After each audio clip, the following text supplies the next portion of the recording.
আমি মানুহৰ লগত চিনাকি হ'ব লাগে, ভালো পাব লাগে, প্ৰেমতো পৰিব লাগে, বন্ধুত্বও কৰিব লাগে, কিন্তু কোনো ক্ষেত্ৰত নিজক হেৰুৱাব নালাগে। তাৰমানে যিকোনো সময়ত তুমি নিজৰ ওচৰলৈ গুচি আহিব পৰাকৈ সাঁকো এডাল আমি সাজি থ'ব লাগে, তাৰমানে যে মই নিজৰ ওচৰলৈ যাতে উভতি আহিব পাৰোঁ যিকোনো সময়ত যিটো বস্তুৰ পৰা। কাৰণ এই নিৰিবিলিতে এটা শাৰী আছিলে, কাৰোবাৰ ভিতৰলৈ ইমানো বেছিকৈ প্ৰৱেশ নকৰিবা যে তেওঁ তাৰ পৰা উলিয়াই দিলে তুমি আশ্ৰয়হীন হৈ পৰা।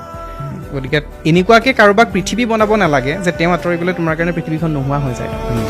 নিজে আচল, তাৰমানে নিজক ভাল পোৱাটো সেইটো স্বাৰ্থ নকয়, নিজৰ স্বপ্ৰেম বুলি আমি যিটো কওঁ সেইটো থাকিব লাগে।